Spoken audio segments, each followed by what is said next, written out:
민호는 가족과 함께 아침 식탁에 앉아 있었다. 테이블 위에는 갓 구운 식빵과 따뜻한 커피가 놓여 있었고, 딸 수아는 기분 좋게 노래를 흥얼거리며 계란 프라이를 먹고 있었다. 자기야, 오늘 저녁에는 일찍 올 수 있어. 아내 지수가 미소를 지으며 물었다. 응, 오늘 회식이 있을 수도 있어서 잘 모르겠네. 민호는 잠시 머뭇거리다 대답했다. 그 순간 그의 휴대폰이 진동했다. 화면을 힐끗 보니 수진이라는 이름이 떠 있었다. 그는 급히 화면을 가린 후 휴대폰을 뒤집어 놓았다. 아무도 모르게, 그리고 아무도 의심하지 않게. 하지만 지수의 눈빛이 흔들렸다. 그의 작은 행동 하나하나가 최근 들어 어딘가 어색했다. 호텔 방. 민호는 수진을 바라보았다. 그녀는 창가에 서서 커튼을 젖히고 바깥을 바라보고 있었다. 이런 관계 언제까지 계속할 수 있을까? 그녀가 조용히 물었다. 조금만 기다려줘. 민호는 다가가 그녀의 손을 잡았다. 그 말 몇 번째인지 알아? 수진이 쓴웃음을 지었다. 우린 비밀을 공유하는 게 아니라 거짓말 속에 갇혀 있는 거야. 민호는 아무 말도 하지 못했다. 말하지 않아도 알 수 있었다. 그녀의 말이 정답이라는 걸. 그날 이후 수진은 점점 연락을 줄여갔다. 민호는 불안했다. 그는 그녀를 사랑한다고 믿었지만 현실은 그리 낭만적이지 않았다. 지수의 의심은 점점 커졌다. 어느 날 민호가 샤워하는 사이 그의 휴대폰을 확인한 그녀는 심장이 멎는 듯한 기분이 들었다. 보고 싶어요. 오늘도 3시에 호텔에서 만나요. 그녀는 손을 덜덜 떨며 휴대폰을 내려놓았다. 믿고 싶지 않았다. 하지만 모든 퍼즐 조각이 맞춰지는 듯했다. 그는 변했다. 예전처럼 다정하지 않았고 눈을 피하는 일이 많아졌다. 핑계도 많아졌다. 지수는 결심했다. 진실을 직접 확인해야 했다. 호텔 로비야. 지수는 심장이 터질 듯 두근거렸다. 그녀의 손에는 방번호가 적힌 메모가 쥐어져 있었다.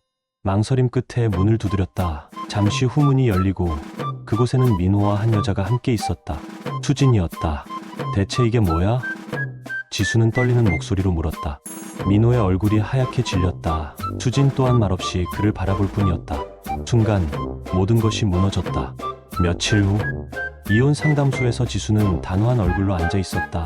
민호는 그녀를 붙잡고 싶었지만 아무 말도 할 수 없었다. 정말 끝이야? 그가 힘겹게 물었다. 끝이야. 그녀는 단호하게 대답했다. 어떤 거짓말도 영원할 수 없다. 결국 진실은 밝혀지기 마련이다. 몇 달 후 지수는 이혼 서류를 정리하며 창밖을 바라보았다. 오랜만에 마시는 커피의 쓴맛이 어쩐지 익숙했다. 그녀는 처음으로 한숨이 아닌 깊은 숨을 들이마셨다. 자유였다. 민호는 회사에서도 예전 같지 않았다. 동료들의 시선이 차가웠고 상사의 신뢰도 바닥을 쳤다. 수진과의 관계도 오래가지 못했다. 불안과 죄책감 속에서 시작된 관계는 결국 서로를 잠식시켰다. 어느 날 민호는 문득 수아와 함께했던 저녁 식탁을 떠올렸다.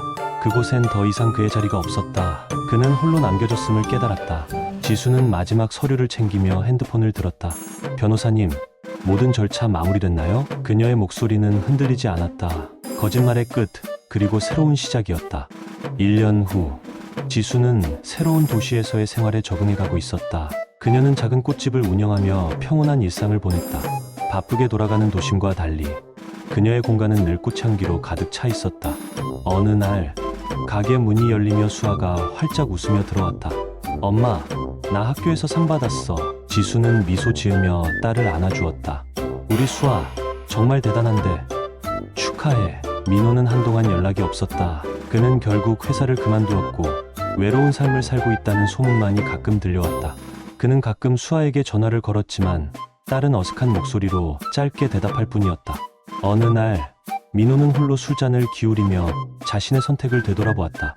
화려할 줄 알았던 불륜의 끝은 외로움과 후회뿐이었다. 그는 이따금 지수의 꽃집 앞을 서성이며 그녀의 모습을 멀리서 바라보았다. 그러나 지수는 더 이상 뒤를 돌아보지 않았다. 그녀의 앞에는 새로운 삶이 기다리고 있었다. 그녀는 창가에 앉아 커피를 한 모금 마셨다. 가게 앞을 지나는 사람들의 모습이 평온하게 다가왔다. 이제야 정말 내 삶을 살고 있구나. 그녀는 창밖을 바라보며 조용히 미소 지었다. 바람이 살며시 불어와 그녀의 머리카락을 흩날렸다. 더 이상 후회도 미련도 없었다. 오직 자신의 삶만이 남아있을 뿐이었다. 오늘의 이야기는 여기까지입니다. 여러분들의 생각은 어떠했는지 댓글 남겨주세요. 구독과 좋아요 부탁드리며 시청해주셔서 감사합니다.